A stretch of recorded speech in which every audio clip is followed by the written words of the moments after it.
एक समय भगवान गणेश अपनी सवारी मूषक पर सवार होकर पूरे ब्रह्मांड का भ्रमण कर रहे थे। तभी वो धरती लोक से गुजरे। भ्रमण करते हुए गणेश जी को भूख लगाई।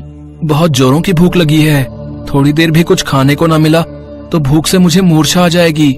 महाराज, भूख का नाम सुनकर तो मेरे पेट में भी चूहे कूद रहे हैं। विचित्र बात है, मूषक के पेट में मूषक।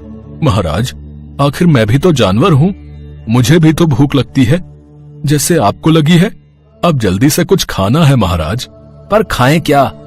चलो वहाँ खेत में देखते हैं, शायद कुछ खाने को मिल जाए। महाराज, वो देखो, मोतियों की तरह गेहूं चमक रहा है। चलिए उस पर टूट पड़ते हैं। एक छोटी सी जमीन पर गेहूं की फसल लहरा रही थी। गणेश जी और मूषक को बहुत भूख लगी थी, इसलिए उन्होंने थोड़े गेहूं के दाने तोड़कर खा लिए। पर अचानक गणेश जी को किसी के बात करने की आवाज आई। सुबह से तुम्हें बोल रही हूँ, जो फसल उगाई है उसे एक बोरी में भरकर बेच आओ। 4 दिन से घर में चूल्हा नहीं जला, बड़ी मुश्किल से तो ये थोड़ी सी गेहूं की फसल उगी है। ये बिकेगी तो 15 दिन का खर्चा निकलेगा। और तुम हो कि सुबह से भगवान गणेश की मूर्ति के सामने बैठकर पूजा पाठ में ही लगे हुए हो। अरे गणेश जी इतने सालों से तुम्हारी नहीं सुन रहे तो अब क्या सुनेंगे? भाग्यवान, भगवान के घर में देर है अंधेर नहीं। और मुझे विश्वास है भगवान गणेश हमारी गरीबी एक न एक दिन जरूर दूर करेंगे। उन्हें विघ्नहर्ता बोलते हैं, विघ्नहर्ता। वो संकट हरने वाले हैं। मुझे पता है वो हमारी परीक्षा ले रहे हैं और एक दिन हम इस परीक्षा में जरूर सफल होंगे। बस मैंने पूजा कर ली है, थोड़ी देर में मैं गेहूं बेच आऊंगा। तू चिंता मत कर, मैंने तो बहुत अनर्थ कर दिया। मैंने अपने गरीब भक्त के खेत से गेहूं के दाने चुरा कर खा लिए। मुझे तो इसका दंड मिलना ही चाहिए। ये बेचारा तो मेरा नाम लेकर ये फसल बेचने जा रहा था, अब ये क्या बेचेगा? महाराज, आपको कुछ करना होगा। अब तो हमने भरपेट गेहूं के दाने भी खा लिए, अब आप क्या करोगे? ये किसान अब क्या बेचेगा? हाँ, वही मैं सोच रहा हूँ, कुछ तो हमें करना ही होगा। महाराज, अब वो दोनों तो खेत की ओर ही आ रहे हैं, अब हम क्या करें? जल्दी से रूप बदल लेते हैं। गणेश जी और मूषक जब किसान और उसकी पत्नी को खेत की तरफ आता देखते हैं तो वे दोनों 2 लड़कों का रूप धारण कर लेते हैं। हे भगवान, सत्यानाश हो, ये पूरी फसल किसने उजाड़ दी? सारी फसल खराब हो गई। पता नहीं, अभी थोड़ी देर पहले तो मैंने जब साफ सफाई की थी तो फसल बिल्कुल ठीक थी, ये किसने कर दिया? तभी गणेश जी लड़के के रूप में किसान से बोले, हमें क्षमा कर दीजिए, ये गलती हमसे हुई है। हम दोनों काम की तलाश में निकले थे, हम दूर गांव से आ रहे हैं। चलते चलते बहुत भूख लगी थी, इसलिए हमने ये कुछ गेहूं के दाने खा लिए। आप हमें जो भी दंड देना चाहते हैं वो दे सकते हैं, हम अपनी गलती को स्वीकार करते हैं। क्या तुम दोनों ने गेहूं की फसल खराब कर दी? मैं तुम दोनों को छोड़ूंगी नहीं, अभी बताती हूँ तुम दोनों को मैं। नहीं नहीं भाग्यवान, इतना गुस्सा मत करो। बेचारे दोनों युवकों ने भूख में ही तो गेहूं खाए हैं, कुछ नहीं होता, अब इन्हें माफ कर दो। नहीं नहीं, आपको हमें दंड देना ही होगा, हम ऐसे नहीं जा सकते। आप हमें कोई भी दंड दीजिए, हम जरूर उसे भुगतने के लिए तैयार हैं। अच्छा ठीक है, तो जो भी ये गेहूं दिखाई दे रही है ये सारी साफ करके बोरी में भरनी है और बाजार में बेच कर आना है। जितने भी दाम मिलेंगे तुम मेरे हाथ में दोगे। सबसे पहले पूरे घर की साफ सफाई, पूरे खेत की साफ सफाई, वो सब काम तुम दोनों करोगे। कुएं से पानी भरकर झोपड़ी में रखना है और झोपड़ी को भी अच्छे से साफ करना है। और जंगल से लकड़ी काट कर लाओगे और चूल्हा भी तुम दोनों को ही जलाना होगा। घर के जितने भी काम है सब आज तुम दोनों ही करोगे, यही तुम्हारा दंड है। जाओ ये सारे काम निपटा लो, इसके बाद ये गेहूं बाजार में बेच कर आना। किसान की पत्नी की बातें सुनकर लड़के के रूप में मूषक घबरा गया। महाराज, लगता है आज बुरे फंस गए। इतना सारा काम और ऊपर से ये गेहूं भी बेच कर आना पड़ेगा। चिंता मत करो, अब चोरी की है तो दंड तो भुगतना ही होगा। किसान बेचारा पत्नी के सामने कुछ नहीं बोला। भगवान गणेश और मूषक युवकों के रूप में पूरे घर का काम करने लगे। किसान की पत्नी बाजार चली गई और किसान घर के मंदिर में भगवान गणेश के सामने बैठा उनकी पूजा कर रहा था। प्रभु, आप इसके सामने हो और ये आपको ही याद कर रहा है। कैसे विचित्र बात है, वो जितना मेरा नाम लेगा, जितना मुझे याद करेगा, उतने उसके संकट मैं दूर करता रहूंगा। चलो अब जल्दी से हम ये सारे काम खत्म कर लेते हैं। महाराज, क्या हम चमत्कार नहीं कर सकते ताकि काम जल्दी खत्म हो जाए? चमत्कार भी करेंगे मूषक जी, पर पहले थोड़ा शरीर से काम ले लेते हैं। थोड़ा भोजन हजम भी हो जाएगा। किसान पूजा घर से उठा और उनके पास आया। तुम दोनों थक गए होगे, ये लो, मैंने तुम दोनों के लिए सत्तू बनाया है। आओ, थोड़ा सत्तू पी लो। अरे वाह, ये सत्तू तो बहुत स्वादिष्ट है। ये एक एक लड्डू भी खाओ, भगवान गणेश का प्रसाद है। लड्डू तो मुझे अति प्रिय है। किसान का अच्छा व्यवहार देखकर भगवान गणेश बहुत प्रसन्न होते हैं। रात बहुत हो चुकी थी और अपनी पत्नी से बोला, भाग्यवान, रात बहुत हो गई थी, इसलिए मैंने उन दोनों युवकों को कोठरी में सोने के लिए बिस्तर बिछा दिया है। बेचारों ने पूरा दिन बहुत मेहनत से सारा घर का काम किया है। कल सुबह उन्हें विदा कर देंगे। गेहूं मैं बेच आऊंगा और थोड़े से गेहूं की वो काफी कीमत चुका चुके हैं। नहीं तो आज के जमाने में ऐसे युवक कहाँ हैं जो अपनी गलती को स्वीकार करके इस तरह से दंड को भुगतने के लिए तैयार हो जाएं। कह तो तुम ठीक ही रहे हो, चलो मैं भी उन्हें माफ कर देती हूँ। कल सुबह वो दोनों उठेंगे तो उन्हें जो भी रूखा सूखा बनाऊंगी वो खिला पिला कर भेज देंगे। किसान की पत्नी दिल की बुरी नहीं थी, वो तो बस हालात ही कुछ ऐसे थे जो वो चिड़चिड़ी हो गई थी। किसान और उसकी पत्नी की बातें भगवान गणेश और मूषक सुन रहे थे। दोनों पति पत्नी बहुत ही दयालु हैं, हमें उनकी सहायता करनी चाहिए। महाराज, ये चमत्कार तो आप ही कर सकते हो। आप इनके घर में धन भंडार भर सकते हो। आपने तो मेरा भी उद्धार किया था, मुझे अपनी सवारी बनाया। आप तो सभी प्राणियों पर दयालुता का भाव रखते हो। मूषक की बातें सुनकर भगवान गणेश मुस्कुरा देते हैं और देखते ही देखते किसान की कोठरी सोने चांदी हीरे जवाहरात से भर जाती है और भगवान गणेश अपनी सवारी मूषक के साथ अंतर्ध्यान हो जाते हैं। अगले दिन किसान और उसकी पत्नी जब कोठरी में आते हैं तो वो वहाँ का नजारा देखकर हैरान रह जाते हैं। पूरी कोठरी सोने चांदी के सिक्कों और हीरे जवाहरात से चमचमा रही थी। तभी किसान की नजर जमीन पर जाती है जहाँ भगवान गणेश और मूषक के चरण छपे हुए थे।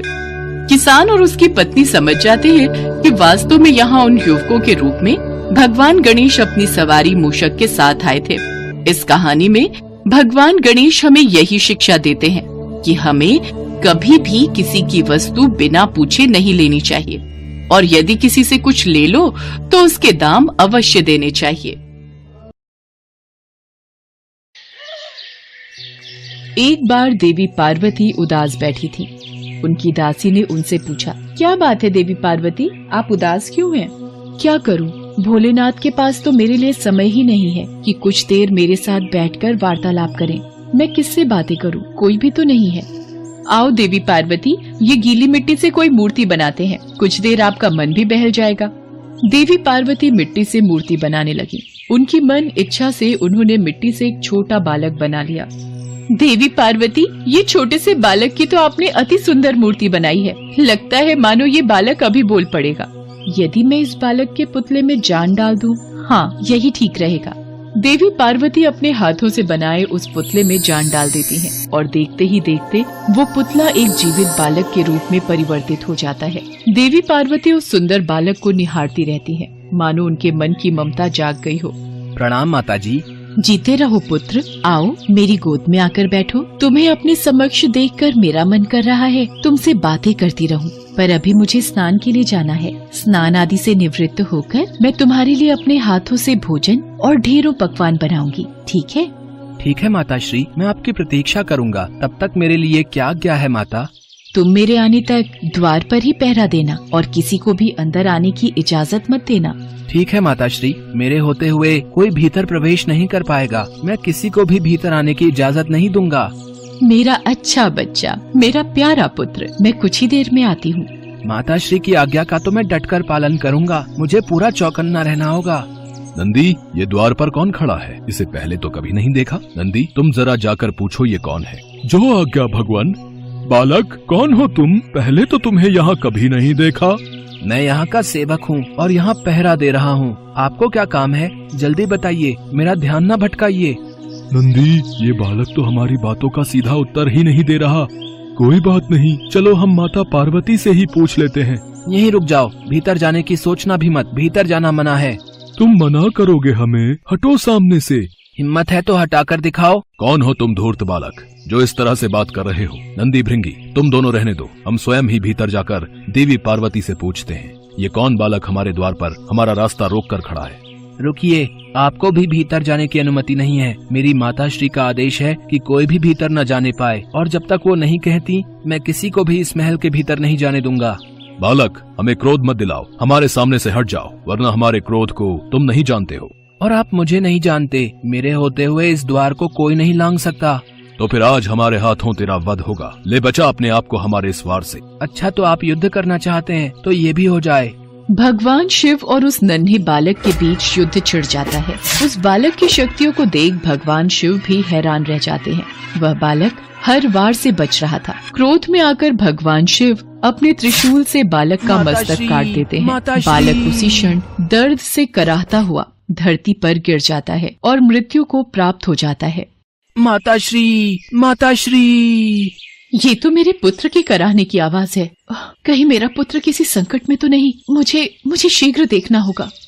नहीं, ये क्या हो गया? ये अनर्थ कैसे हो गया? मेरे पुत्र का वध किसने किया? इससे पहले कि मेरे क्रोध की अग्नि से पूरी सृष्टि का सर्वनाश हो जाए, नंदी भृंगी, मुझे बताओ ये सब किसने किया? मेरे फूल से बालक का सिर धड़ से अलग कर दिया।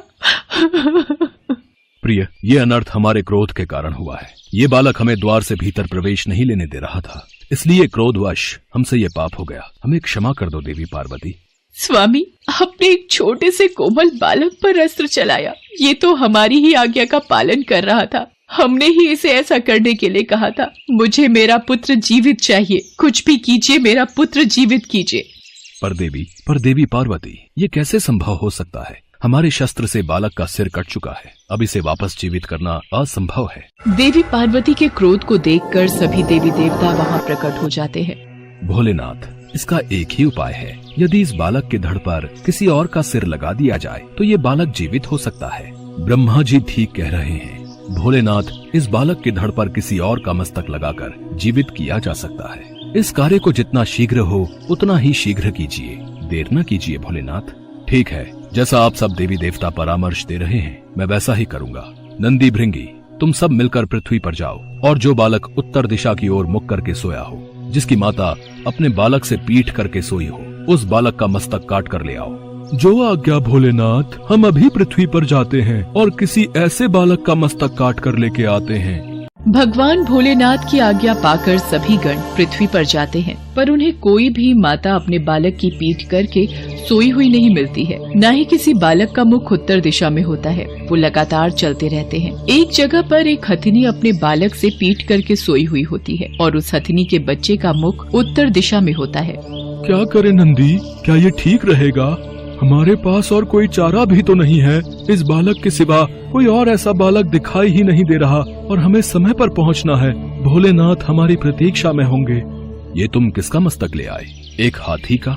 भोलेनाथ, पहले ही बहुत समय गुजर चुका है। अब आपके पास यही उपाय है। आप इस हाथी का ही सिर उस बालक के धड़ से जोड़ दीजिए। भगवान भोलेनाथ बालक के धड़ से मस्तक जोड़ देते हैं। बालक जीवित हो जाता है और उठकर बैठ जाता है। मेरा बच्चा, मेरा पुत्र जीवित हो गया। माताश्री, मुझे आपके हाथों के बने स्वादिष्ट पकवान खाने हैं। बहुत भूख लगी है। आओ पुत्र गणेश, इधर आओ। आज से तुम गणेश नाम से पूजे जाओगे। सभी देवी देवता भगवान गणेश को अपना अपना आशीर्वाद देते हैं।